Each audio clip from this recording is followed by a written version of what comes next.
A Gênese segundo o Espiritismo. Os milagres segundo o Espiritismo, capítulo 14, os fluidos. Primeira parte, natureza e propriedade dos fluidos.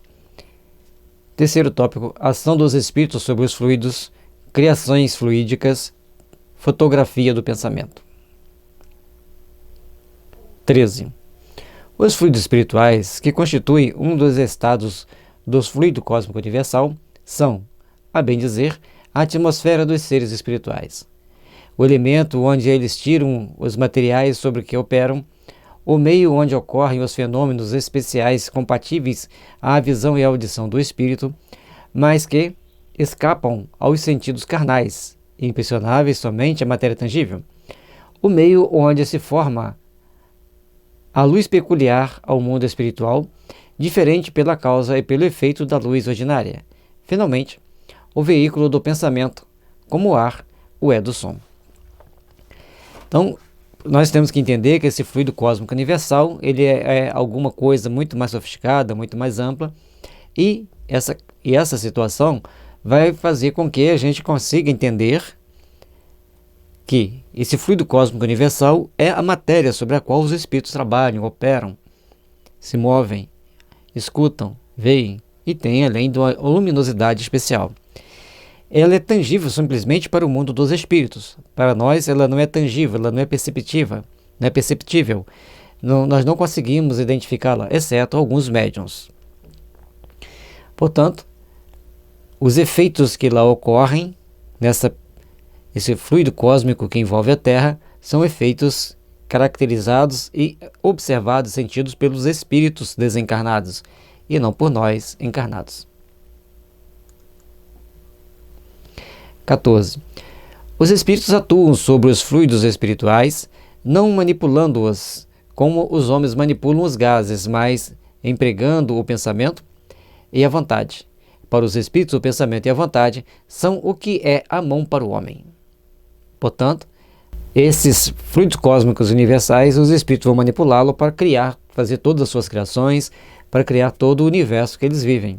Assim como nós manipulamos a terra para fazer tijolo, a pedra para fazer brita e fazer cimento, lá eles utilizam essa matéria cósmica com as mais variadas propriedades que ela tem para produzirem as suas construções e o mundo em que eles vivem, as cidades em que eles vivem.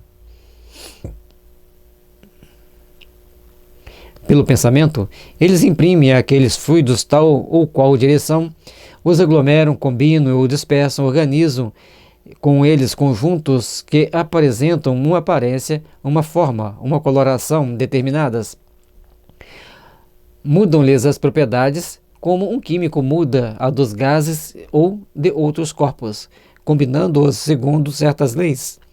É a grande oficina ou laboratório da vida espiritual. Portanto, no mundo espiritual, o laboratório, oficina de trabalho, é manipular esse fluido cósmico universal, que os espíritos manipulam com o pensamento, com as ideias, com a vontade. Algumas vezes, essas transformações resultam em uma intenção, outras são produtos de um pensamento inconsciente. Basta que o espírito pense uma coisa para que esta se produza, como basta que modele uma área para que esta repercuta na atmosfera. E aí o espírito tem que saber pensar. Ao estarmos encarnados, é um curso de aprendermos a viver como espírito.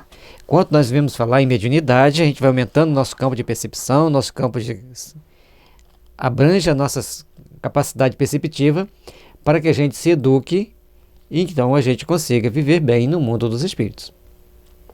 É assim, por exemplo, que um espírito se faz visível a um encarnado que possua a vista psíquica sobre as aparências que tinha quando vivo, na época em que o segundo o conheceu.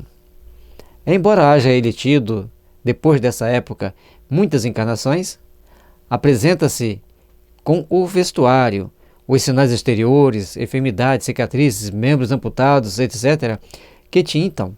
Então, se eu convivi com uma pessoa que tinha uma cicatriz no rosto, ele vai se apresentar para mim com aquela cicatriz no rosto para que eu possa conhecê-lo, e depois ele vai fazer a transformação necessária para aquela aparência que ele quer ter naquele momento, naquela atualidade, mas a identificação se faz desta forma.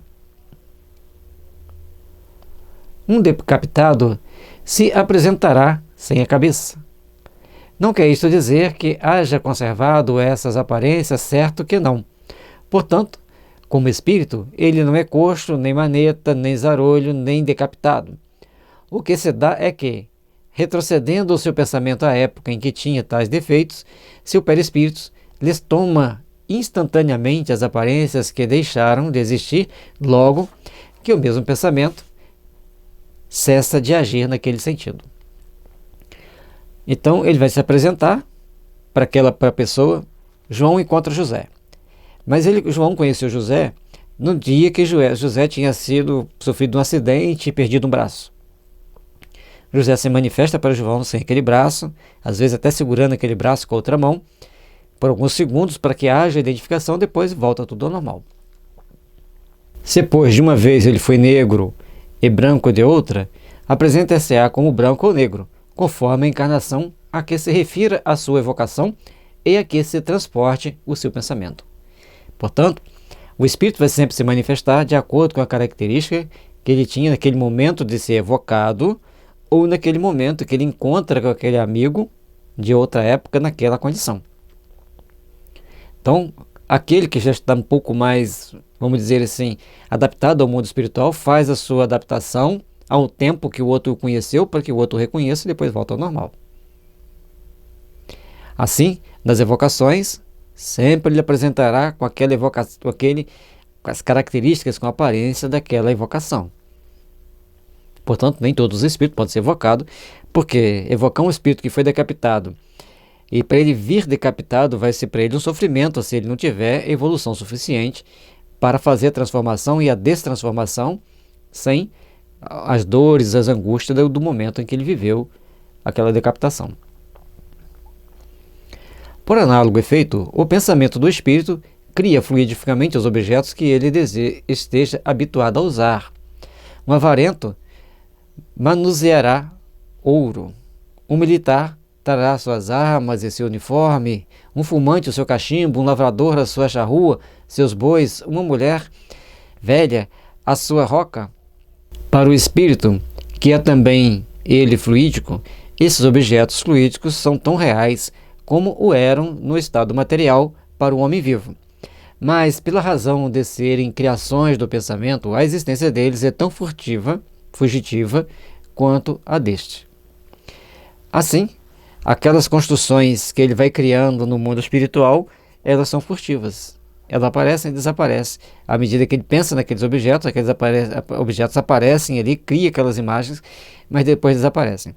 O filme Amor Além da Vida mostra muitas situações assim de criar cenas e desaparecer cenas. Não é um livro muito espírita, mas ele dá uma visão do sofrimento daquele rapaz que estava procurando pela esposa dele, e ele ia criando várias situações de acordo com o momento que ele vivia e com aquilo que ele representava, que o sentimento dele apresentava naquela situação. Tem o número 147 ali, de Allan Kardec, uma nota de Allan Kardec, Revista Espírita, de junho de 1859, o Livro dos Médiuns, segunda parte, capítulo 8. E a memória do Kardec é incrível, né? Que ele vai fazendo todas essas relações. 15. Sendo os fluidos o veículo do pensamento, este atua sobre os fluidos como o som sobre o ar. Eles nos trazem o pensamento como o ar nos traz o som. Pode-se, pois, dizer, sem receio de errar, que há, nesses fluidos, ondas e raios de pensamentos que se cruzam, sem se confundirem como ar, no ar, ondas e vibrações sonoras.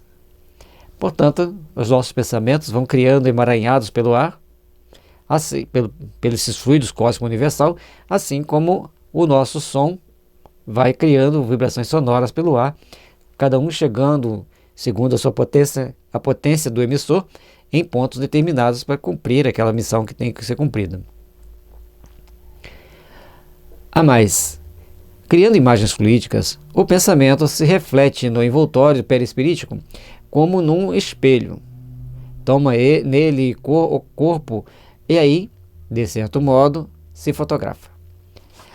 Quem já leu o Mecanismo da Mediunidade, André Luiz deixa sempre claro que quanto você pensa é como você ligar uma televisão. O que você está pensando, alguém está assistindo. Preste atenção nisso. Tenha um homem, por exemplo, a ideia de matar o outro. Embora o corpo material se lhe conserve impassível, seu corpo fluídico é posto em ação pelo pensamento e produz todos os matizes deste último. Executa fluidicamente o gesto, o ato que intentou praticar. O pensamento cria a imagem da vítima e a cena inteira é pintada como num quadro, tal qual se lhe desenrola no espírito. Cuidado com o que você pensa, porque tem alguém lendo seu pensamento. Então, nós temos que prestar atenção, porque se a gente cria uma imagem mental, seja ela qual for, automaticamente ela vai ser projetada. A nossa estrutura perispirítica vai desenhar esse ato, vai tomar todas as posturas, fazer com que aparentemente tudo seja executado, embora a pessoa está sentada ali, deitada ali, inerte. Desse modo é que os mais secretos movimentos da alma repercutem no envoltório fluídico, que uma alma pode ler noutra alma como um livro e ver o que não é perceptível aos olhos do corpo. Aí é que vem uma série de fatores que nós temos que ter cuidado. Por isso Jesus deixou claro para nós, aquele que olhar para uma mulher com mau pensamento com ela, já em seu coração cometeu adultério. Porque ele plasmou, ele criou a ideia, ele criou toda uma ideoplastia para que aquilo de alguma forma aconteça.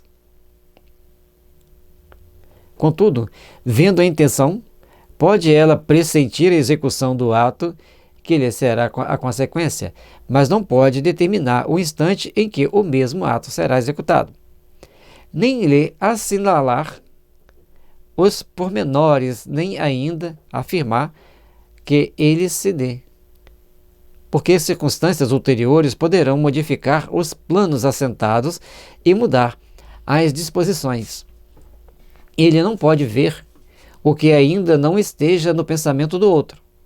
O que vê é a preocupação habitual do indivíduo, seus desejos, seus projetos, seus desígnios, bons ou maus. Estamos sendo preparados para ir lá pela presciência, né?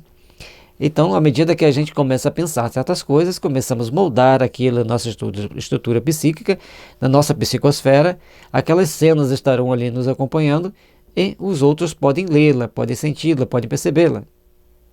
Mas é até onde aquela pessoa pensou. Aquilo que ele não pensou, o outro não pode ver. E talvez não aconteça, porque as condições ulteriores podem desfazer toda aquela situação. Mas vamos ter cuidado para não pensarmos o que não devemos.